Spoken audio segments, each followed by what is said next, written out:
ઉપરથી ક્રન્ચી અને અંદરથી સોફ્ટ એવી સ્વાદિષ્ટ પેટીસ બનાવવા માટે સૌપ્રથમ તો લઈ લીધી છે બ્રેડને અહીંયા મિક્સરમાં કરી નાખી ક્રશ. તો બ્રેડ ક્રશ થઈને રેડી થઈ ગઈ છે. પછી લઈ લીધા બટેટાને બાફીને કરી નાખ્યા ક્રશ. એમાં નાખી લસણની પેસ્ટ, લાલ મરચું પાવડર તીખાસ માટે, ધાણા જીરું પાવડર, નમક સ્વાદ અનુસાર અને લીધી ધાણા ભાજી. બધા જ મસાલાને કરી નાખ્યા એકદમ સરસ મિક્સ.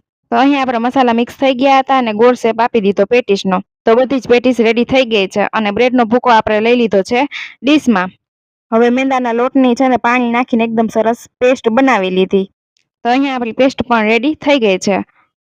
બહુ ઘાટી પણ નહીં અને બહુ પાતળી પણ નહીં એવી પેસ્ટ બનીને રેડી થઈ ગઈ છે. હવે આપણે લઈ લીધા છે પેટીસના શેપ આપેલા બટેટા. બનાવેલ પેસ્ટ અને ક્રશ કરેલ બ્રેડમાં ડીપ કરીને એકદમ સરસ તેલમાં તરી લેશું. જ્યાં સુધી એકદમ ક્રન્ચી ટેસ્ટ આવી જાય ત્યાં સુધી, બ્રાઉન થઈ જાય ત્યાં સુધી.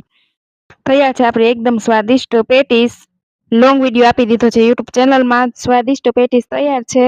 ટમેટો સોસ અથવા આમલીની ખાટી મીઠી ચટણી સાથે સર્વ કરીએ. વિડીયો પરથી ક્રન્ચી અને અંદરથી સોફ્ટ એવી પેટીસની રેસીપી ગમી હોય તો વિડીયોને કરી દેજો લાઇક, શેર અને ચેનલને સબસ્ક્રાઈબ.